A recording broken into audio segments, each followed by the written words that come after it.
Vamos à correção dos exercícios do módulo 4, praticando o aprendizado, página 757, exercício 5.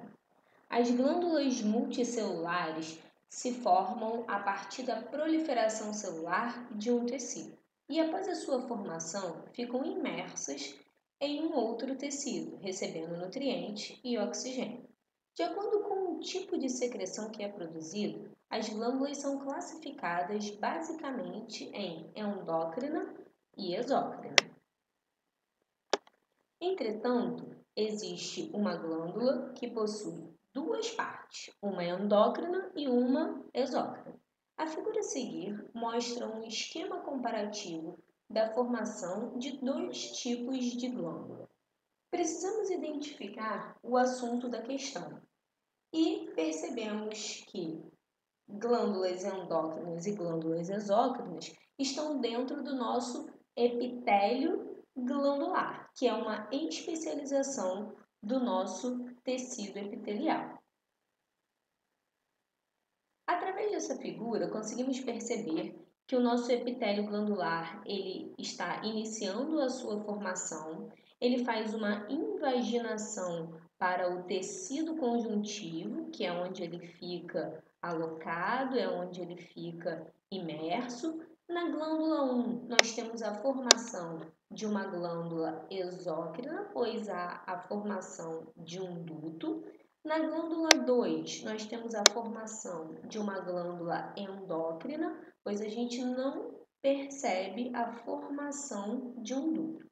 Lembrando que glândulas exócrinas são glândulas de secreção externa e glândulas endócrinas são glândulas de secreção interna, em que seus produtos de secreção, que são substâncias químicas conhecidas como hormônio, são lançados diretamente na corrente sanguínea. Vamos à questão. Com base na figura, assinale a opção que identifica respectivamente o tecido de origem do nosso epitélio glandular, o tecido onde elas ficam imersas, a glândula 1, a glândula 2 e um exemplo de glândula de secreção externa. Letra A. Tecido epitelial como tecido de origem, está correto. Tecido conjuntivo como tecido onde elas ficam imersas, as glândulas, está correto. Glândula 1, glândula exócrina, ok. Glândula 2, endócrina, ok. E glândula salivar como exemplo de glândula de secreção externa. Está correto o meu item A. Vamos ver os erros das outras opções. Tecido conjuntivo como tecido de origem não está correto.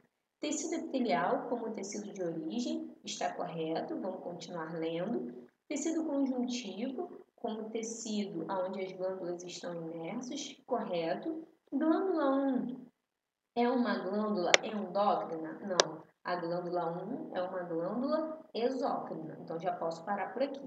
Letra D. Tecido conjuntivo como tecido de origem não está correto, porque é o tecido epitelial. Letra E. Tecido conjuntivo frouxo como tecido de origem não está correto, então eu já posso parar por aqui, porque o meu tecido de origem é o meu epitélio. Então, gabarito, letra A.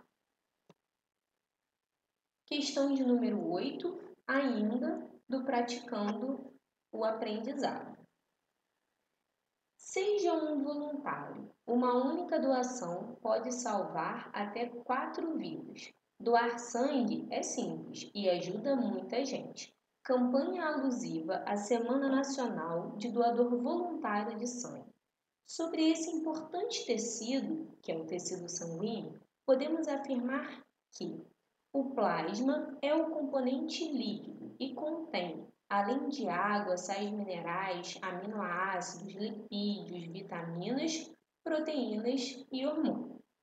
Então, precisamos identificar o que compõe o nosso tecido sanguíneo. Ele é composto de duas partes. Uma é o plasma, muito bem definido pelo meu item A, e a outra parte é composta dos elementos figurados, que é toda a parte celular.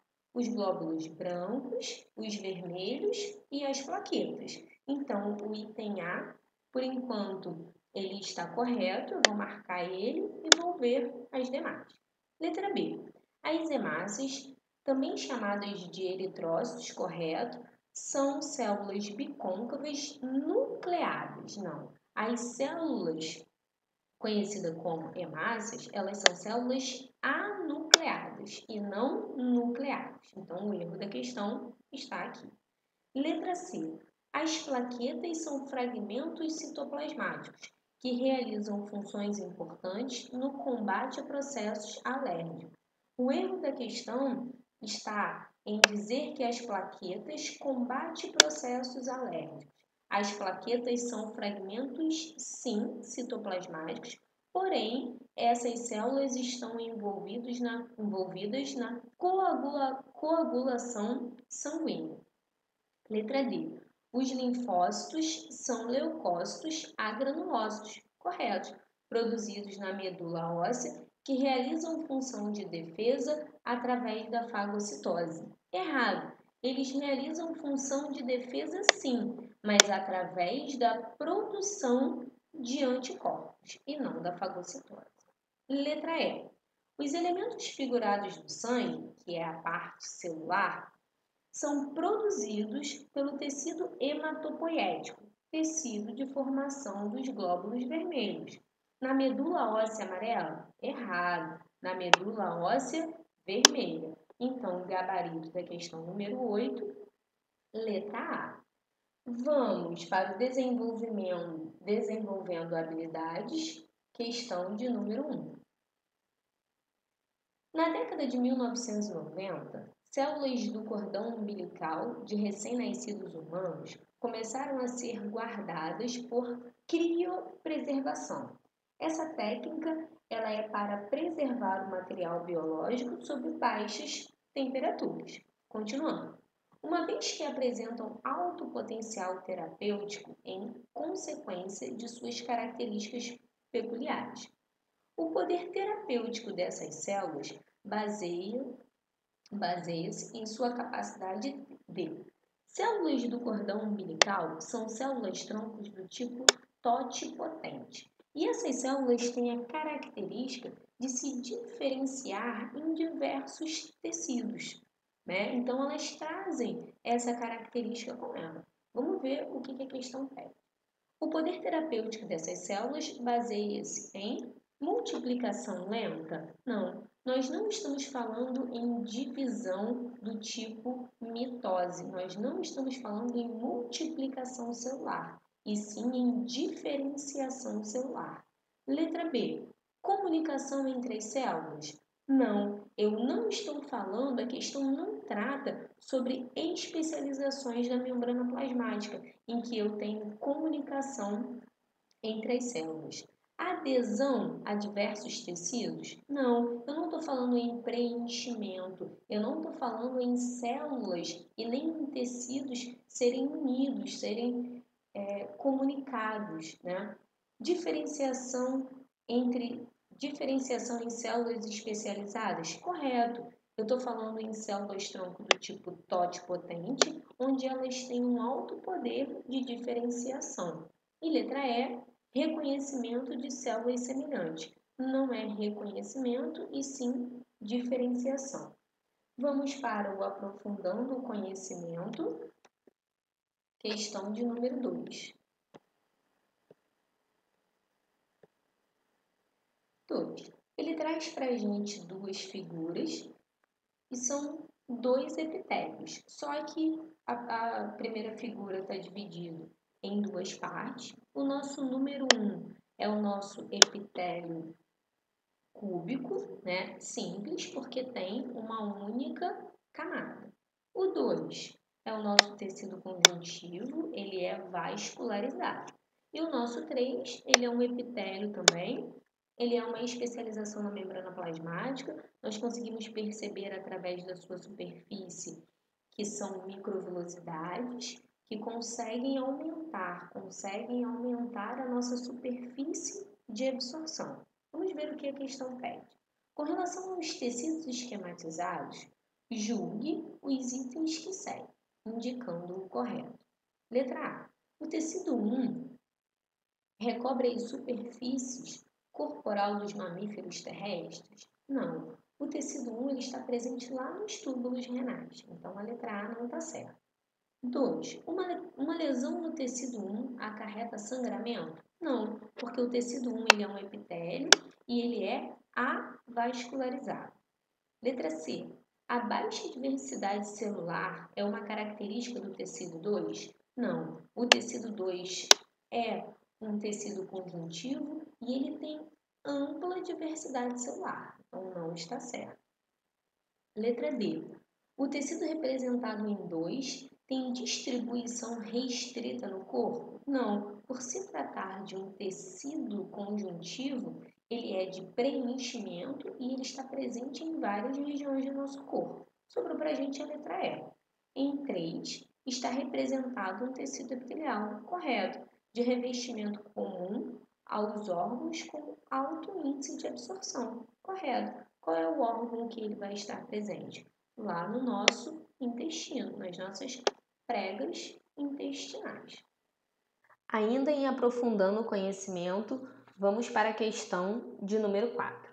Observe a figura abaixo, que representa esquematicamente a origem e a diferenciação das células sanguíneas. Ele dá para a gente um quadro e que tem a medula óssea como a principal célula formadora das demais. E aí ele pede: assinale a afirmativa correta. Vamos analisar. Letra A. A medula óssea vermelha é um tecido epitelial rico em fibras reticulares e em células pluripotentes. Primeira coisa que temos a observar: o tecido epitelial ele é um tecido avascularizado. Ele não traz vasos sanguíneos, então ele não compõe o grupo tecidual da medula óssea vermelha. A medula óssea vermelha vai ser componente do nosso tecido conjuntivo, então essa está incorreta. Letra B. As hemácias se formam a partir dos eritroblastos, correto, que tem como células precursoras os hemocitoblastos, que vimos na aula passada, que se originam de células tronco mieloide. E aqui você vai precisar fazer uma anotação. Células tronco mieloide, elas podem ser transformadas em glóbulos vermelhos, brancos e plaquetas. E células tronco linfóides podem se transformar em linfócitos B e T, tá? Então, essa questão, ela tá correta, porque os eritroblastos, que são os nossos glóbulos vermelhos, eles são originados das células tronco mieloide, correto? Vamos ver as demais. Letra C. As células tronco 1 originam duas linhagens celulares. As células tronco mieloide, correto? E as linfóides. O que ocorre nessa questão é um erro na numeração, porque os glóbulos brancos que entram na classificação de linfóide está com a numeração de número 7 e não com a numeração de número 3. Então, o erro está na numeração. E, por exemplo, as plaquetas, as hemácias que entram na classificação de mieloide está com a numeração de número 4. Então, o erro está na numeração. Letra D. Células tronco de linhagem mieloide originam células como linfócitos, basófilos e eosinófilos. Não, está errado, porque as células de linhagem mieloide não originam linfócitos, e sim glóbulos vermelhos, brancos ou plaquetas. Errado. Letra E. Células tronco de linhagem linfóide originam megacariócitos. Errado, porque megacariócitos são células precursoras das plaquetas e as plaquetas estão na linhagem mieloide. Então, o erro está na linhagem que deveria ser mieloide e não linfóide. A nossa correção termina aqui. Até o nosso próximo encontro.